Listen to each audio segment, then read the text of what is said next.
Hello people, so welcome to our review of One Piece chapter 1047. So we finally here, despite the fact that the chapter is also focuses on Luffy versus Kaido, what could possibly be the final attack, we'll have to wait and see.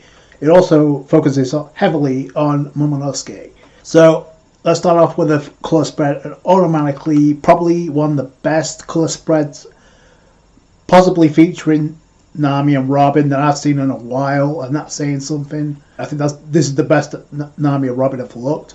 You have Momonosuke, and you got most of the Straw Hats on Momonosuke, so that's kind of cool. But speaking of which, we start off the chapter with Yamato coaching on Momonosuke to make flame clouds so he can control Onigashima. And he's like, this is impossible, I can't do it. Which triggers a flashback. We actually get more insight with Toki and the Scabbards and Momonosuke disappearing into the future. And the turmoil, Momonosuke, he didn't want to go, but Kinemon's like, no, you have to honour the resolve of your mother, of a samurai. Nothing could be more shameful than going against it. And Momonosuke responds, I'm just a kid. But that's obviously changed since Kazuki Oden got killed.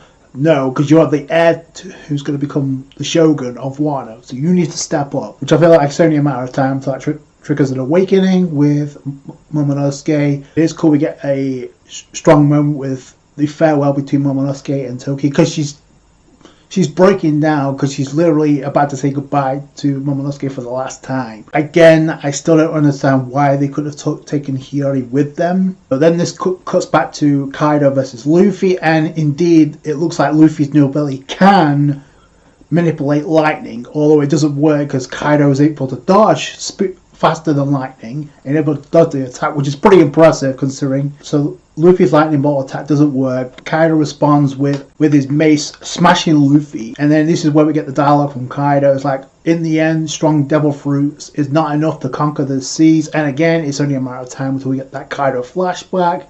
And Luffy comes in with the Gama Gama no, which is still not changing his name. So we'll have to wait and see if Luffy changes that at all. I personally don't know. To me, it doesn't really matter. Anyway, you see where Luffy gets hit in the face by the mace, but he tanks it. And the thing is after getting knocked down, he's able to make the ground rubber, so he bounces back up. So Kaido again comes in with Thunder Bagua, and he finishes his response with, those with only Haki, look at Roger. He had no devil fruit, and he was able to conquer the sea and become king of the pirates. Again, it's want to be one of those things, just like Big Mom was bragging about how we've been Yonko for years, ever since you were breastfeeding. Big Mom was like throwing the shade. It got thrown right back at her by the eventual defeat. So the same thing's going to happen here with Luffy, proving to Kaido that he can do it. And I think it's kind of necessary at this point for Kaido's character as well, because Kaido I think he's just looking for that thing to prove him wrong, considering he's having fun with this fight. He's actually respecting Luffy's abilities as an equal, so it's going to be up to Luffy to prove Kaido wrong, and somewhere down the line he's going to realize his way of viewing the world because of what he experienced can be changed, and it's not the right way. But then Kaido comes in with the Dragon Twister Demolition Breath, which is awesome because it does land attacks on Luffy, but again, Luffy's durability is insane, and I'm wondering how much time Luffy can last in this mode. While that's happening, we actually go to the ending of the Fire Festival, where they're literally about to send the wishes into the air, and I feel like this is going to coincide with the ending of the fight with Luffy versus Kaido. It's just symbolic, the way this is like trying to spend. And you see the last one to be noticed is obviously Toko, and again you see Luffy not dodge Kaido's blast breath and get nailed. He literally turns into a silhouette, but he's still able to bounce back from that. Then we go to the dome interior floor, and this is kind of where we get the revelation. Is Luffy holding back because of the scale of his attack would destroy Onigashima? Because that's literally what it feels like by the end of this chapter. See here, Goro and company is like, okay, which would you rather prefer? What outcome would you rather prefer? Would you rather prefer Straw Hat defeating Kaido, or all of us plummeting to our deaths, which I don't think is going to happen, or Kaido coming out on top? So they're making a choice here. Luffy taking down Kaido, but in the process it looks like he could destroy Onigashima and a lot of people. So we get everybody cheering for Luffy. Kid, like, he's got this face like, oh, fuck. And I also find it very convenient that Kid, we don't see Law. And so then you see Usopp is washed away by water. We go to the treasure repository, second floor, with Orochi burning, but he's not giving up. He's actually taken the sea stone nail out of him, so he's able to move again. He's able to transform into his serpent form and actually looking like he's about to attack Hiyori. But I do actually like this scenario because it could lead to... It was interesting where the Kanzanbo came in and burned Orochi, but I always said I think it needs to be like Hiyori to finish things with Orochi. Hopefully that happens. It's something we've been pushing for. It's been set up ever since Wano Act 2, so I just feel like it has to end that way. Hiyori hasn't got a whole lot of spotlight when you compare it to Momonosuke. This chapter partially is about Momonosuke. Hopefully Hiyori does something to finish off Orochi. Oh, I guess a Scabber could show up, but at this point, which one? I mean, Denjiro, because we haven't seen him in like how long? Maybe Kowamatsu. We go back to the top of Onigashima, and it looks like Luffy's about to deliver the final attack, what could be the final attack. And you got Luffy coming down with a giant fist. We don't get the name for his attack, so I find it very interesting we don't get Gumma Gumma no just yet. So I'm wondering if that's going to be an upgrade or not. But either way, it's coming down for Kaido, and that is massive. And even Yamato's expression says it all. Is he prepared to just go through that island? Keep in mind, there's a lot of people in there, including the Straw Hats. So it's not bad enough. You got water, possibly drowned devil fruit users. Now you've got Luffy's Gear 5th giant fist coming down like a meteor, about to destroy Onigashima. And the chapter ends with the way it started, with somebody coaching on Momonosuke. At the beginning it was Yamato, at the end it was Luffy Gear 5th. So I think that's going to be okay. That's going to be it to trigger Momonosuke, possibly to do an awakening to spawn flame clouds. That attack is not on the small scale. In fact, it kind of reminds me of his final attack against Doflamingo. It could be a reference to that. I don't know. I don't know if Kaido's going to be able to dodge that attack, or if this is literally going to be it. But I feel like if it is to finalize that defeat, we also have to get parts of Kaido's flashback. I just think it just makes sense. It'd be a crime if I didn't talk about last night's episode 1015, and it blew away all expectations that I had. Like, I feel like it's in a league of its own, but I will say I like how it starts with Yamato and Ace and that connection. In fact, that's actually one of the strongest parts of the episode. Just seeing Ace and Yamato's interaction before Ace left Wano, it made it seem like Yamato wanted to meet Ace again on the seas, and because obviously Ace died at Marineford, that didn't happen. And well, first off, the Vivre card is cool. We get to see the Vivre card that Yamato handed to Ace ended up in Luffy's hands, because that's the same Vivre card. Also, the words that Yamato uses is exactly what Ace said to Luffy back in Alabasta. Like, Yamato says, this Vivre card, this piece of paper will bring us back together someday, which is exactly what Ace said to Luffy. I'm just curious how far in advance that Oda had this mapped out. Like, it is crazy to think about. But also, once Yamato sees the Vivre card disappear, Yamato knows what that means. We all do. And I also like the touch where Yamato she was like having I like the touch where Yamato was having a struggle, an internal struggle, because Ace was the one that said, you can make your own choices, you don't have to be shackled up because of who your father is. And it's those words that actually snapped Yamato out of it. So no, I'll be waiting for Luffy. Another great touch that he added was Yamato went to challenge Kaido. Obviously Yamato lost, but the fact that Yamato had the guts to actually stand up to Kaido, that was a great touch. That was not in the manga, that was not in chapter 1000.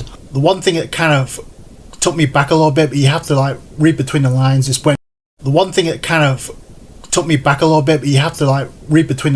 when Yamato's reading the logbook, right? And because of what Ace said to Yamato about Luffy dreaming, and also Ace and Sabo hearing this as kids, we see them as kids, and Yamato's seeing this. It was the same scene we saw with Roger, Whitebeard, and Odin, where Roger said what he wanted. We don't get to hear what that is. It was the same thing with Luffy, Ace, and Sabo, and the fact that Yamato's able to see this, and we see these characters in front of Yamato or beside Yamato. So that was actually pretty cool. To me, this had, as far as Megami Ishitani having like directed this episode, I also feel like this was Oda.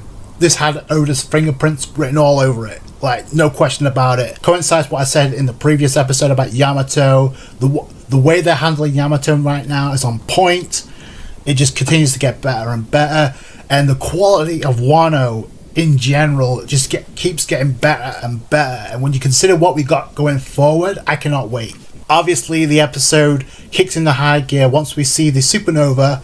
It starts with, I like how it starts with Kid and Killer, and you see Kid actually gearing up and attracting all the metal, making his mechanical arm ready to lock up with the Yonko. Then we see Zoro flying in thanks to Marco Express in the previous episode. So he's flying in, and obviously Law's there to make the catch. That was a pretty cool entrance. Finally, here comes Luffy just busting through that wall, and to approach the Yonko as he did, you see Odin, and then it transitions into Luffy. That was actually pretty cool. You see the tension build, and it built into a fever pitch, and then once Luffy approached the scabbards, obviously Kinemon, and we got a cool transition of all the scenes where we have the scabbards and the straw hats. We even saw the whole thing with Pedro for a split second, his words too, resonating through this entire scene. It was epic.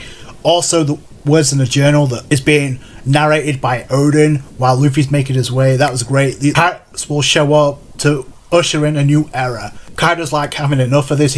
First off, the fact that Luffy's just ignoring the Yonko, just walking straight past them to go to Kinemon, and then once Kaido tries to take a swing, Luffy's like, "Draw, get them out of here." He uses room shambles to get them out, obviously to send them down below. Then Luffy jumps up, comes in with his upgraded Rio attack, but it's not Red Hawk, it's Red Raku. Tags Kaido in the face to end the episode. But that, from the start, that was a well-directed episode. I would dare say this episode surpassed 957. This episode surpassed 982. Easily the best episode that Megami Ishitani has directed. Probably, I would dare say, one of the best episodes in this series, if not top 3. Just because of how everything was presented, the way it was executed was on point. I just feel like the timing is perfect. When you consider Luffy using his first initial attack in the first episode of Roof Piece, and considering what we got in this chapter where Luffy could possibly deliver the final attack in the fight between Kaido. So the timing just speaks for itself. Like, everything happens for a reason, and if this is what they're doing for this, obviously this was the animated version of chapter 1000. The scenes with Yamato and Ace was part of the strongest parts of the episode, but boy, they did a masterful job. This episode easily transcended the manga, and that's a tough pill to swallow considering the chapter was amazing when that came out. But yeah, you gotta give credit where credit's due. Megami Ishitani did it justice, and who knows what we're gonna get once Megami Ishitani also chooses to direct the next episode of Wano. Good grief, you can only imagine. If this is what we got now, I cannot wait to see what we get with Luffy, what we have right now in Gear 5th. Like, holy crap. There's also other scenes, other fights that I'm really looking forward to. And those episodes, we'll have to wait and see. My words can't do this episode enough justice. Like, you have to go and check it out. Easily one of the best episodes, top 3 I would dare say, in this series, which I thought it'd be the best episode of Wano. I didn't think it would hit me this much. Wano offers a very simple chapter, very straightforward. We only see one sequence of one of the Straw Hats besides Luffy. In this case, it was Usopp being like swept away by water. We don't get to see any of the Straw Hats. So, considering most of them are Devil Fruit users, maybe they're drowning. It could have more problems if Luffy's punch actually devastates Onigashima. That's going to do it for you guys. Thanks so much for watching. Like the review if you did, a thumbs up. I appreciate that. Subscribe to the channel for more One Piece. Catch you guys later. Thanks, guys. Bye.